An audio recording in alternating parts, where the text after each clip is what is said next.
What would you do if your husband came home early from his trip, not to surprise you, but to serve you legal papers? I thought I was clever enough to hide my affair, that he'd never find out. But he did, and his calm revenge was colder than anything I could have imagined. I used to tell people that trust was the foundation of every good marriage, and I said it so often, I almost believed it. Julian was the kind of husband everyone envied. Steady job, calm voice, no scandals, no surprises. He didn't drink, didn't flirt, didn't forget anniversaries. To outsiders, we were perfect.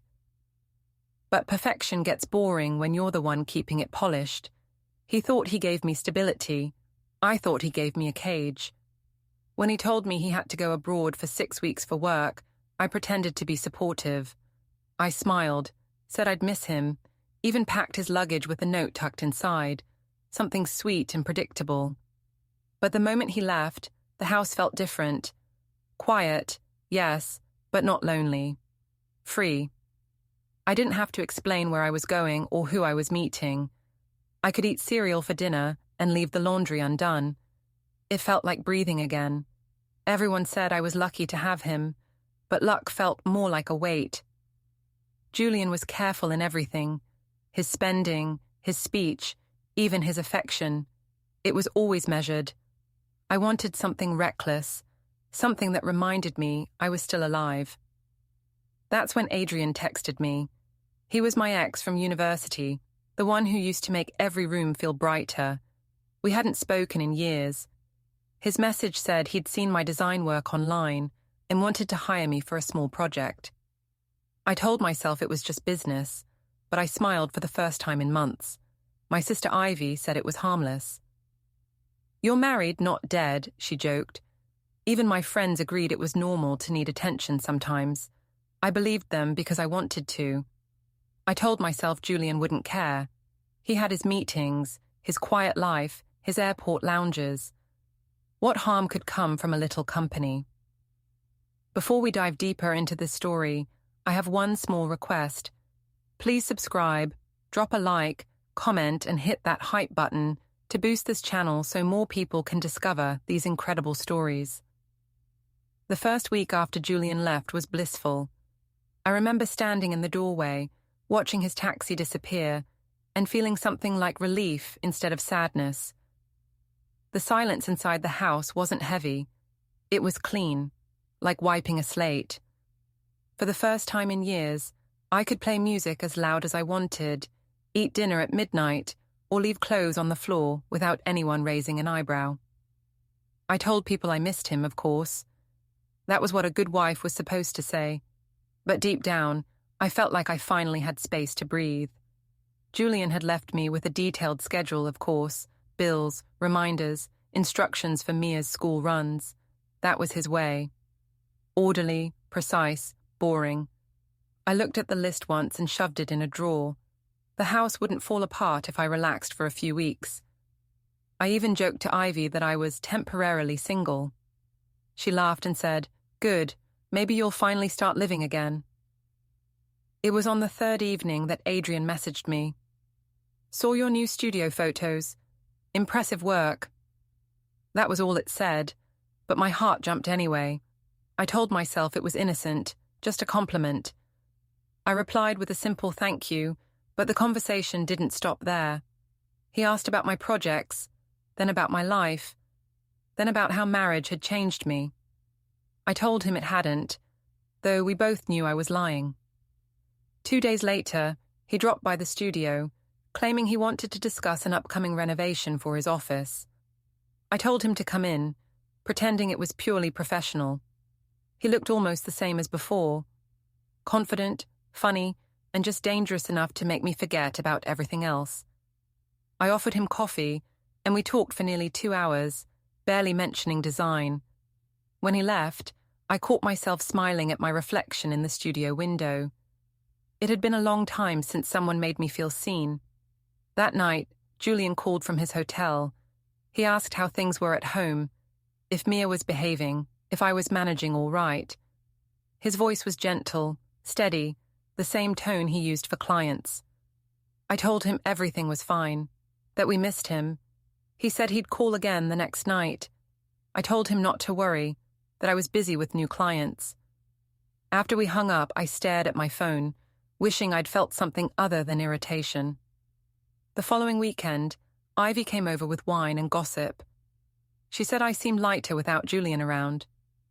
You were starting to sound like a widow before he even left, she teased. I laughed, but her words stuck. Maybe she was right. Maybe marriage wasn't supposed to feel like suffocating under good intentions. When I told her Adrian had stopped by, she raised an eyebrow. Old flame, huh? Careful, that kind of spark doesn't stay small. It's harmless, I said. He's just a client. Sure, she said, smiling. For now. Over the next week, I found excuses to see him again. Consultations, color samples, whatever sounded professional. I didn't tell Julian, obviously. He wouldn't have understood. He never did. I told myself I was just helping an old friend. But the truth was, I liked how Adrian looked at me. Like I was still interesting, still wanted. He asked questions Julian never bothered to ask anymore. He said I had a glow. I said, maybe it was the lighting. One evening, as I was locking up the studio, he texted asking if I wanted to grab dinner, just to talk through ideas. I hesitated for maybe a second before saying yes. We met at a small restaurant downtown, the kind Julian would have found too noisy. It felt good to be there, to laugh too loud, to order another glass of wine just because I wanted to. Adrian told stories about traveling, about his failed relationships, about how some people mistake loyalty for love. I laughed, pretending not to understand what he meant. When I got home, the house was quiet again. Mia was asleep, and the dishwasher was humming softly. I checked my phone. 3 missed calls from Julian. I told myself he was just checking in too often. I called him back, acting cheerful. He said he'd been worried. I told him I'd been busy, that he shouldn't expect me to sit around waiting by the phone. He went silent for a moment, then said he understood. I could almost hear the disappointment in his breathing. After the call, I poured another glass of wine and looked around the empty living room. I told myself I wasn't doing anything wrong. Everyone needed company sometimes. It wasn't like I was betraying him. Not really. He was half a world away, and I was just keeping myself sane. Still, when I went upstairs, I caught my reflection in the mirror and didn't quite recognize the woman staring back. Her smile looked too sure, too practiced. That weekend, I texted Adrian again, asking if he wanted to meet to finalize the project details. He replied instantly, "Your place or mine?" I laughed even though no one was around to hear it. I typed back, "Mine's easier."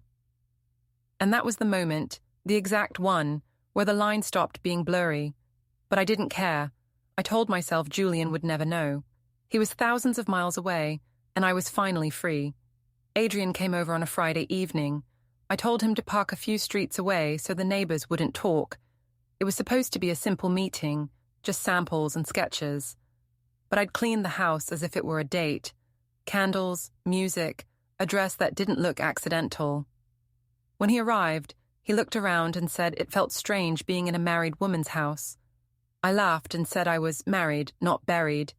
He grinned at that, and suddenly the tension felt like something alive in the air.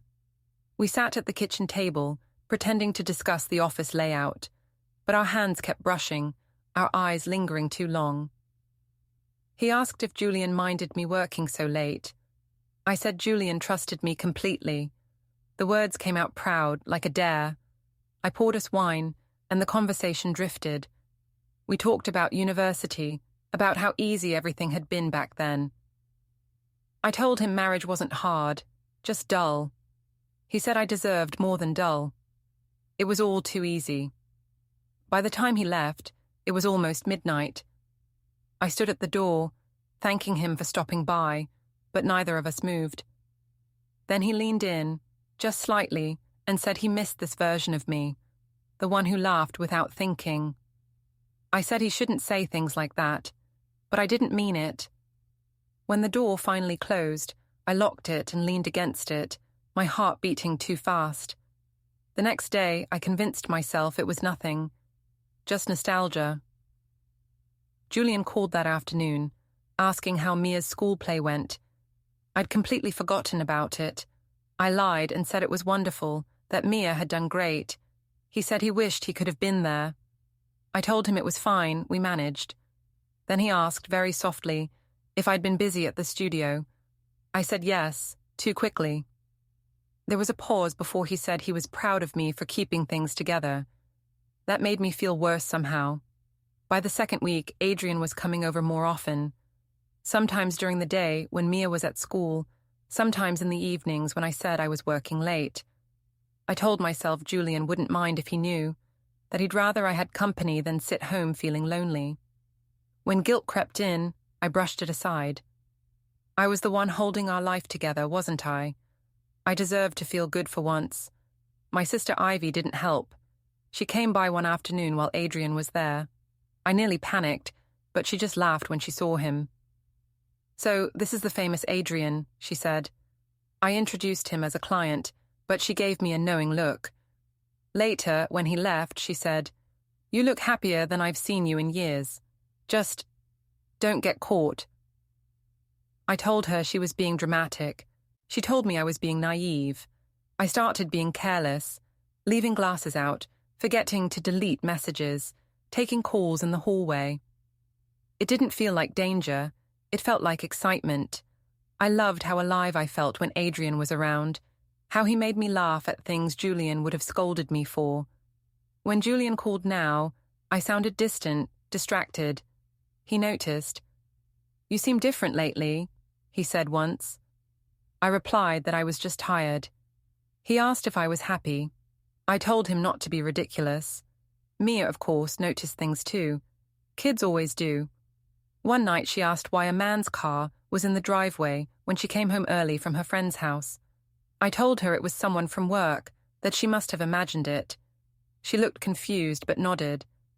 I hated the way her eyes lingered on me, curious and unsure. Julian's mother called the next day. Her voice was calm but sharp. "I heard you've been entertaining guests," she said.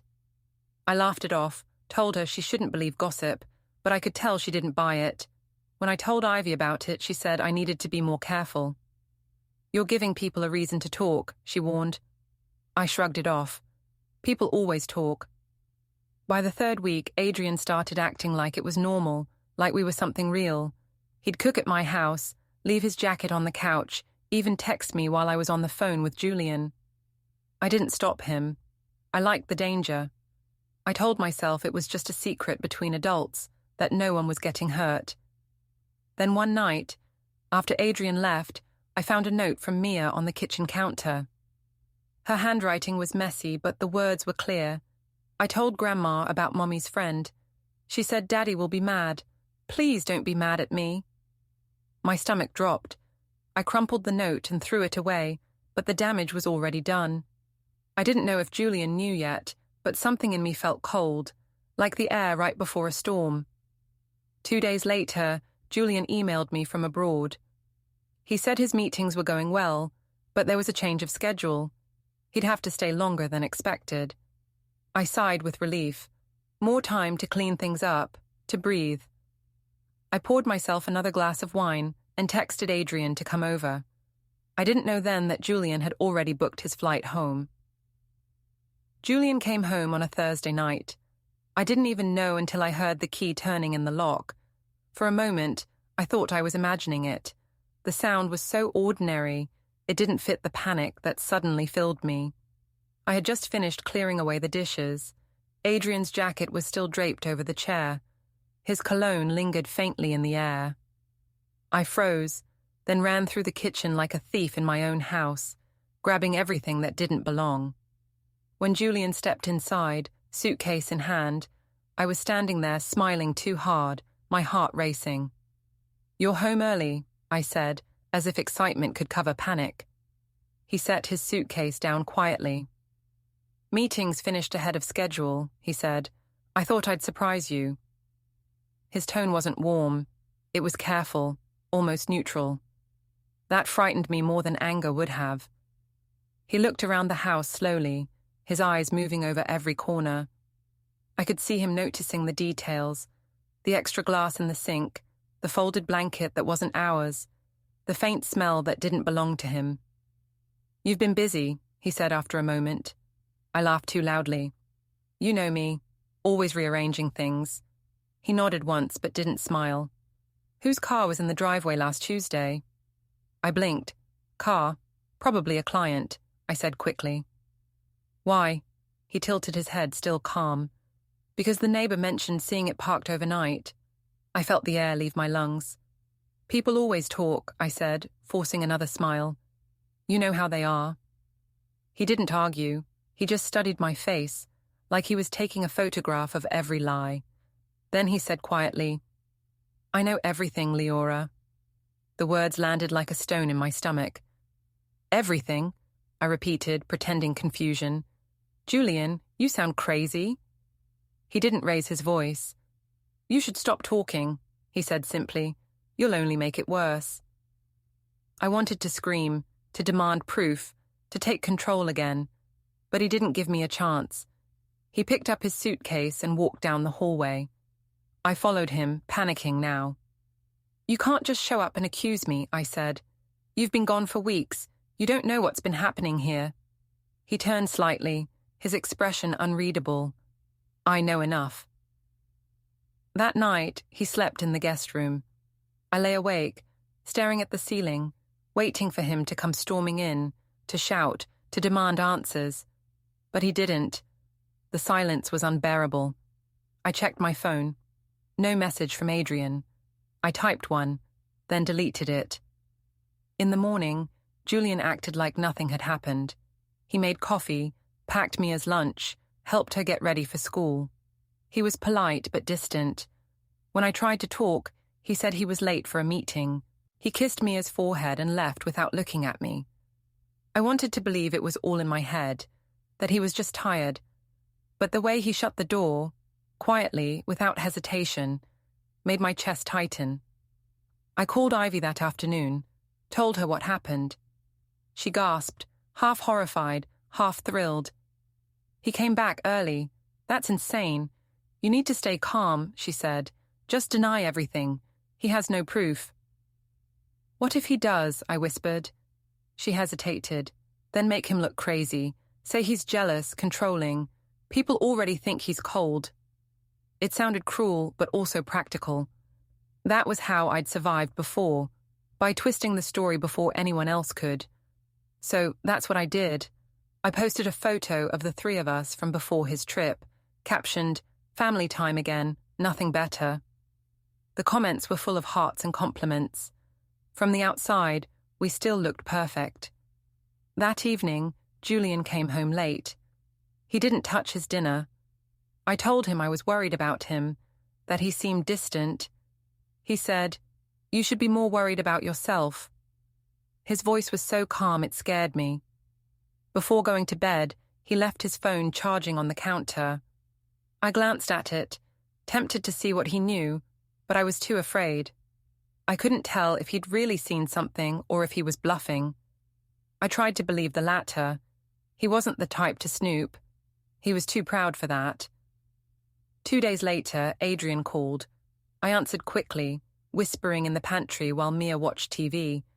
He asked if everything was fine. I told him Julian didn't know anything. I even laughed to sound relaxed.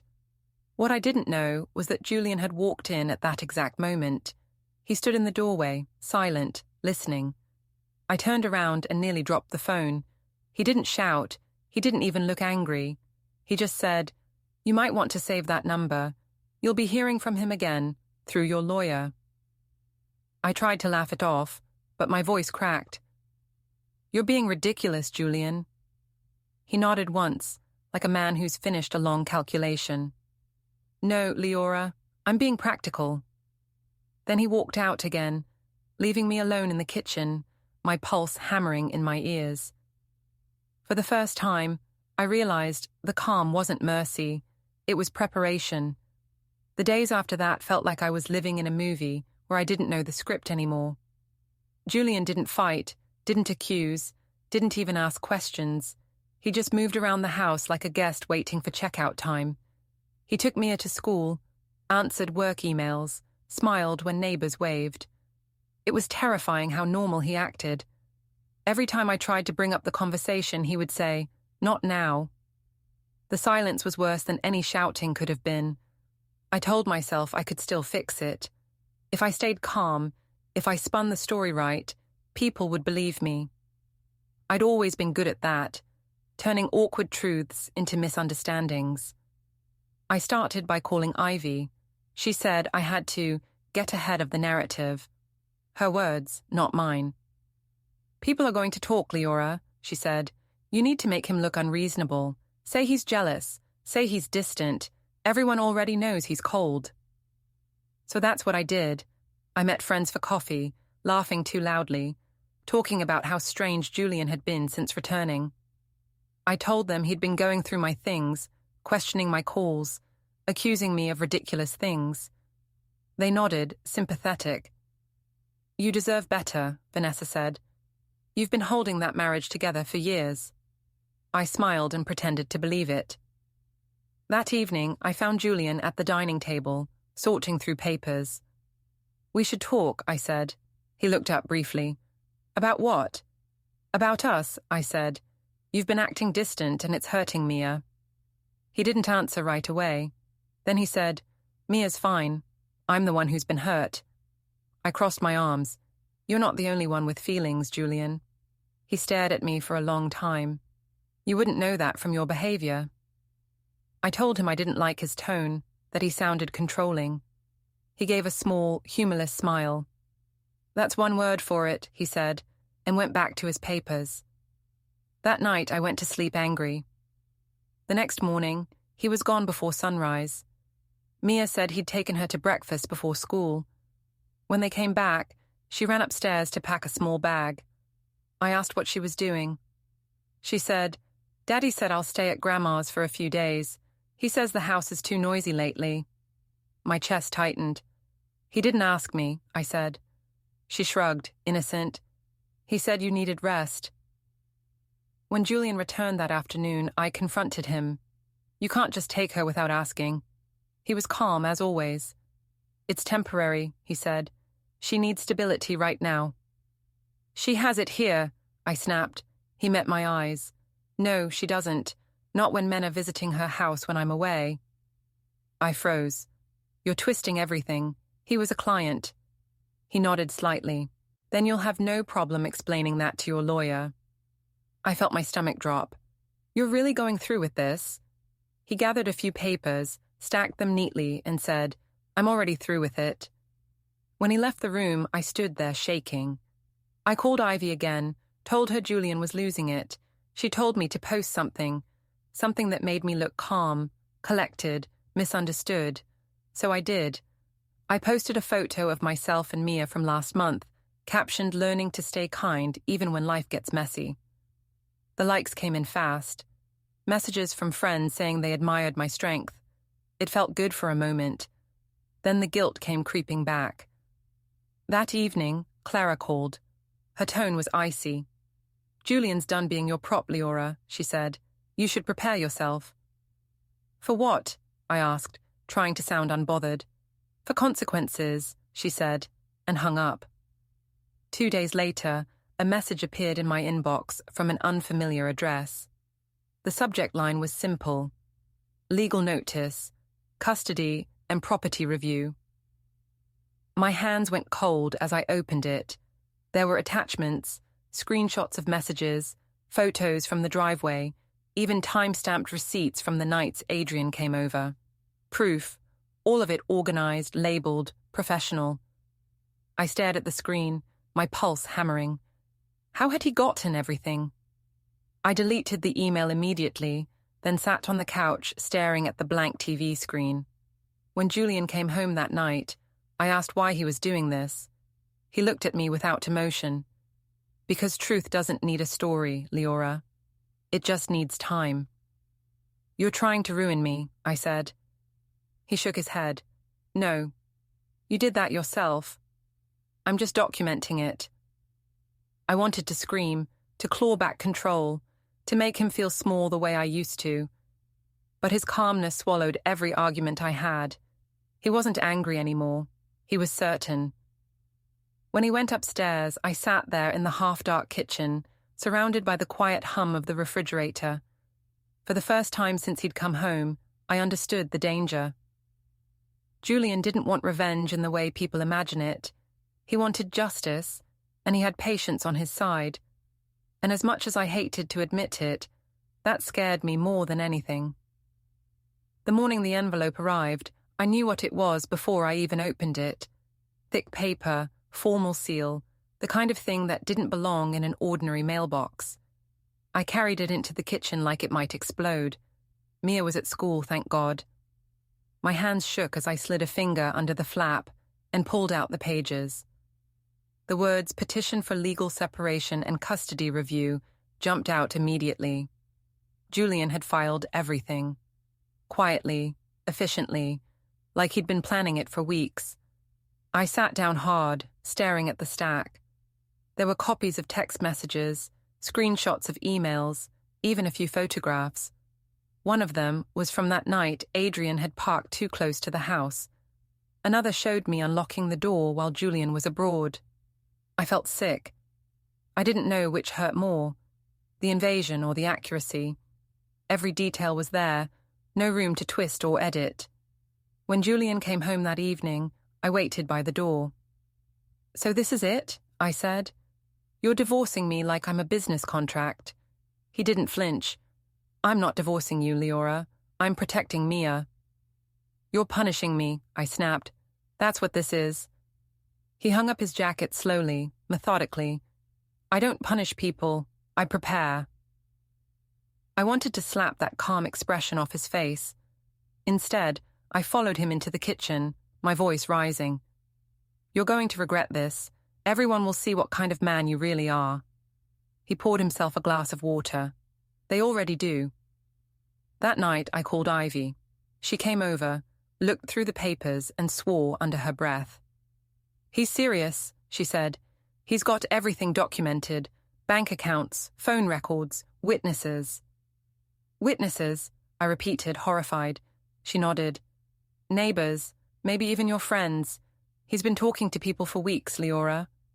I laughed, though it came out shaky. "He's trying to make me look like a monster." She sighed. "No, he's making himself look reasonable." Her words hit harder than I expected. Reasonable. That's what everyone would believe. The calm one, the quiet one, the one who never raised his voice. I was the emotional one, the dramatic one. The story would tell itself. The next morning, Julian left early with Mia again. When I called to ask when he'd bring her back, he said, "She'll stay at my mother's for a few days. It's better for her."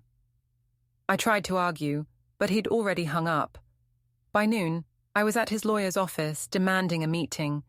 They brought me into a small room with glass walls. Everything smelled like paper and disinfectant. A man in a grey suit greeted me politely and handed me a folder. "Mr. Vale has requested we proceed as amicably as possible," he said. "Amicably?" I laughed. "He's destroying my life." The lawyer didn't even blink. "He's exercising his rights.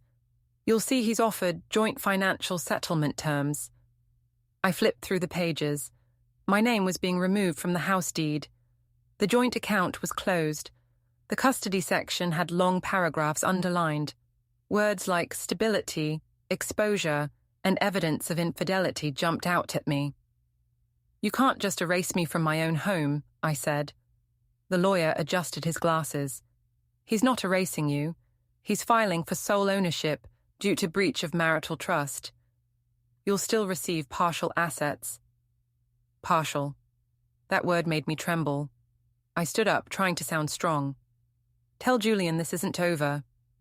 The lawyer's tone stayed calm. "He asked me to give you something." He handed over a single envelope. Inside was a short note in Julian's handwriting. "Stop performing. Start telling the truth." I crushed the paper in my hand, tears burning my eyes. When I left the office, I sat in my car for nearly an hour, staring at the steering wheel, trying to decide who to call. Adrian, Ivy. No one could fix this now. That night, I showed up at Julian's apartment. He opened the door without surprise, like he'd been expecting me. "You in," I said. "Is that what you wanted?" He looked at me quietly. "This wasn't a game, Leora." "Then what was it?" I asked, voice shaking. "Revenge?" He shook his head. "Justice." I laughed bitterly. "You'll regret this when Mia starts asking why her mother isn't around." "She already has," he said softly. "And I told her the truth, that you made choices." That hit harder than I thought it would. I wanted to scream at him, tell him he was cruel, but he stepped aside and pointed toward the hallway. "There's an agreement on the table. Read it. You'll understand what freedom really looks like." When I went back to the house later, I found another envelope taped to the front door. It was a court order, temporary custody granted to Julian, pending full hearing. The words blurred as I read them. I sat on the porch, shaking, while the street around me stayed quiet. Inside, the house smelled of dust and old flowers. I walked through each room slowly, noticing how empty everything felt without him or Mia there. On the table, the legal papers lay where I'd left them that morning. I picked them up again, but the words didn't even make sense anymore. Julian hadn't yelled, hadn't shamed me, hadn't even demanded an apology. He'd done something worse. He'd turned the truth into silence and let the law speak for him. The morning of the hearing, the sky was grey and heavy, like it knew what was coming. I dressed carefully, picking the same pale blouse I'd worn on our honeymoon flight, as if fabric could carry luck. The courtroom was smaller than I'd imagined, nothing dramatic, just four walls, too much quiet, and Julian sitting across the room, calm as ever. He didn't look at me when I entered. He just nodded politely, as if we were strangers meeting by coincidence. His lawyer spoke first, his tone steady, unhurried. He listed every date, every receipt, every message, laying out the story like a puzzle where all the pieces fit perfectly. My own lawyer tried to object here and there, but every time he looked at me, I could see it in his eyes. This case was already lost. Julian's voice was soft when he finally spoke. He didn't accuse me or raise his voice. He just said he wanted stability for Mia and closure for both of us. He said he wished me peace but couldn't live inside a lie anymore. The words stung because they sounded kind. The judge asked if I had anything to say. I opened my mouth but couldn't think of a single sentence that didn't sound rehearsed. When it was over, the judge's ruling came fast. Temporary custody became permanent. Property transfer approved. No alimony due to marital breach. My signature was required on 3 pages, and that was it. Marriage erased by ink. Julian stood as the judge left. He thanked the lawyers, then turned to me for the first time that morning. "You got what you wanted," he said quietly. "Freedom." I wanted to answer, but nothing came out. He picked up his briefcase and walked out without looking back. I stayed seated until the clerk touched my shoulder and said I could go.